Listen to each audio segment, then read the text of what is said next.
2020, we got this. We got this. Period.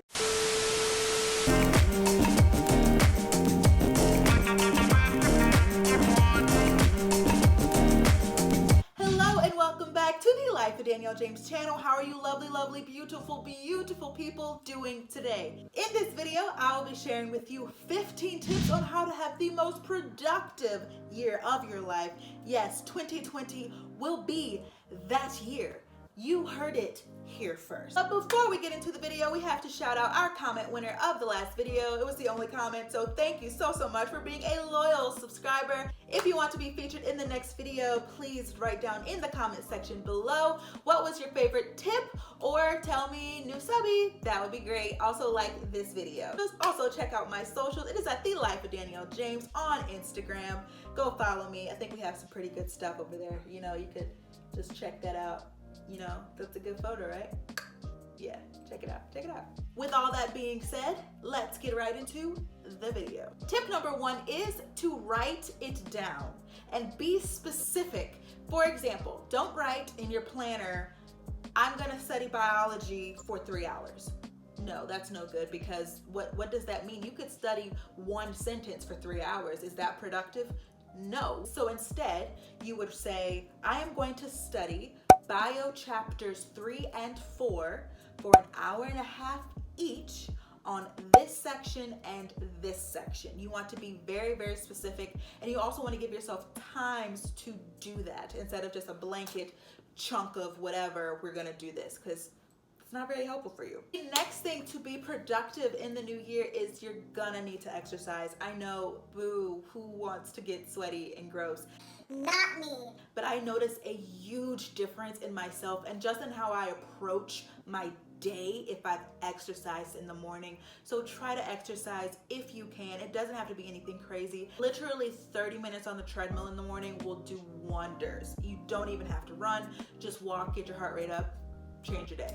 It will, I promise. Number 3 is to do the hardest task first. Do the hardest task first. Get it over with on your to-do list, because believe me, if you leave that hardest task to the end of the day, it's going to be looming over your head the whole day.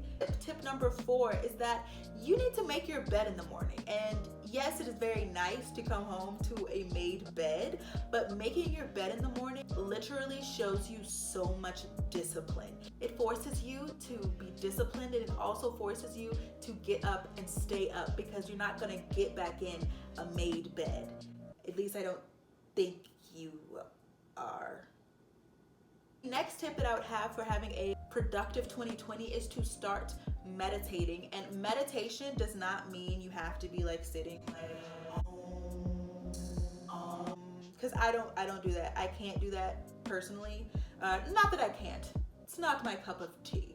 You know, more of a latte girl. What I choose to do is guided meditation for about 3 to 5 minutes, and usually it is a manifestation exercise. I'll link one of the ones that I really like, and you just stay in your bed. You could do it on the floor, you can do it on your couch, doesn't really matter, as long as it's a quiet place where you can be with your thoughts and you can run through your day this year, next year, what have you. It just helps put things in perspective for you, and it's just 3 to 5 minutes out of your day in the morning will really help you get started. This is something that I know is difficult. I know it's difficult, but hear me out.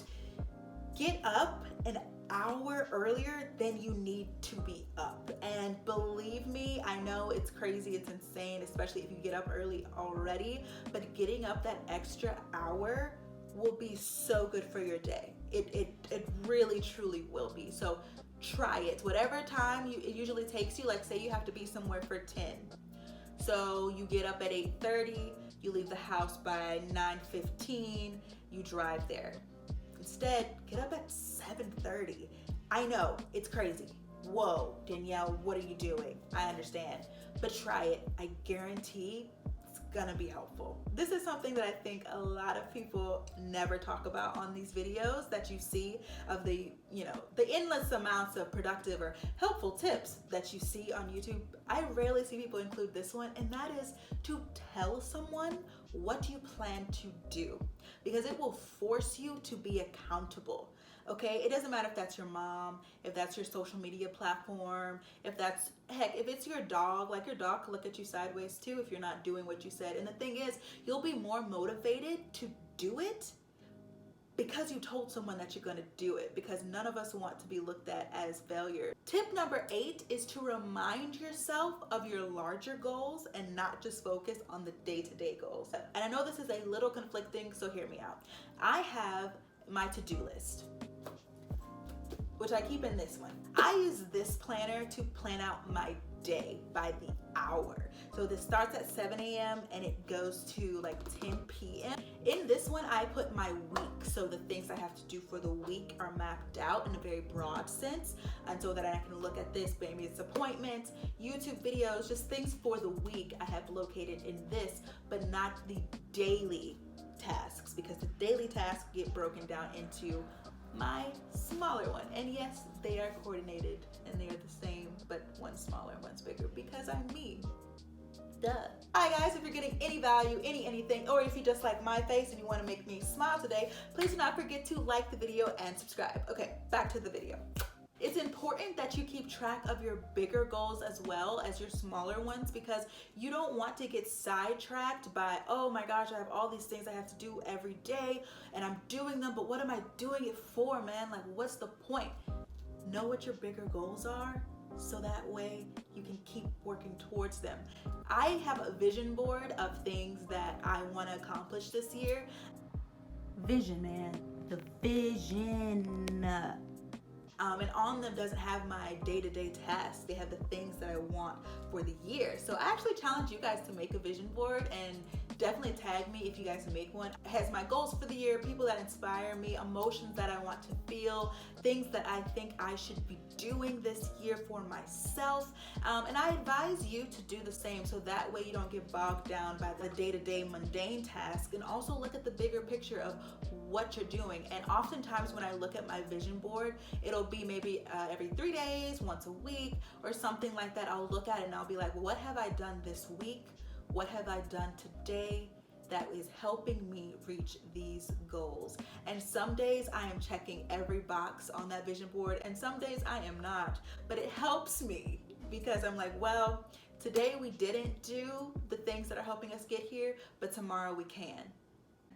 Or I'll look at it and be like, actually, you know what? We did check multiple boxes on this vision board, so good job. Number 9 is to set your stuff out the night before. Oh my goodness, set it out. Set it out. Doesn't matter if it's school, doesn't matter if it's work, doesn't matter if it's just a hair appointment. Like, seriously, set it out the night before. Set your clothes out the night before. Set out 2 options, because I understand I'm that way as well. It's gonna make your brain happy. It's gonna make you happy. It's gonna make life a much happier place if you just plan this stuff out the night before. Schedule your time in blocks, so that way your tasks are designated to a specific block of time. This is something that it still is hard for me sometimes, but I had to learn how to do it, and I actually had to do this last semester, and that is to say, hell no. Not doing it. Nope. And you will be so much more productive because you will realize that you are doing everybody else's job. Okay? We don't have time for that in 2020. I'm so sorry. This is not in my job description, Karen. It's not. I had to do this to my boss. Went up to them and said, see this X, Y, and Z that you have me doing? Yeah, you can take me off of that because no, you can take it off of that. No. You can take me off of that. And do you know what happened? I got taken off of it. My schedule was lighter. I was able to think clearer, and I felt more appreciated and respected because I valued myself and my time. Tighten your schedule if you can. If you're doing somebody else's job, leave that in 2019. We don't have time for it in 2020. So sorry. So sorry, Karen. Find someone else. Find Deborah. Not I. Tip number 12 is to make a routine. It doesn't matter what the routine is. A morning routine, a night routine, a hair routine, a skincare routine. Doesn't matter. Find a routine that works for you, because having a routine will help you as a person feel good. It'll make you feel like, okay, well, I did my morning routine today. I did my skincare routine today. I feel good. I'm doing my thing. You know, I'm going through my day. So find a routine that works for you. Doesn't have to be super elaborate. Just something that works for you. 14 is to schedule a CEO meeting with yourself. That meeting is for you to plan out your week. Know your strategy, know your game plan, know what's ahead of you, so that way when the day comes, you're not like, wait, whoa, pause, huh? What? No. Because you knew on that day, let's say Sunday, that's what I personally choose as my day to plan out my week.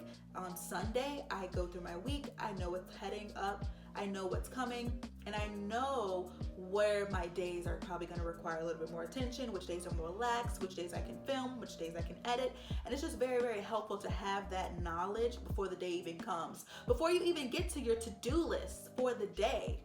So do it. And CEOs never cancel on themselves. Having fun is such an important thing to be more productive. It just is. I don't know why it is. I'm sure there's some science behind it. There's science behind almost anything. Having fun just makes you feel good. And when you feel good, you get more done. And to go along with this, which is like something else, is to look good. If you feel like you look good, you're like, hey, I'm doing good. So do things that make you feel good and make you look good and make you want to get out of bed in the morning and show your face, because that will make you more productive. And the last tip, and probably one of the most important tips, and that is to A, cut yourself some slack, and B, acknowledge your accomplishments, because too many of us do too many things on a daily basis and we don't give ourselves credit. If you are up, if you are able-bodied, if you are doing the thing every day, you're doing something great. Acknowledge it, because there are plenty of people who are sitting on their butt doing nothing. Anyway, thank you so much for watching this video. I hope that you enjoyed it. I hope that you got some value out of it, and I hope that you use these tips to have a successful year, because all of us can have a very, very, very successful 2020. Please do not forget to subscribe and like the video and share it. Send it to a friend who desperately needs these tips, because I know we have a few friends who, it's just being organized, being productive, it's just not their ministry. But you know what? We can help them, okay? We can help them this year. With all that being said, thank you so much again for watching, and I will see all you lovely, lovely, beautiful, beautiful people again next time with another video. Bye, guys.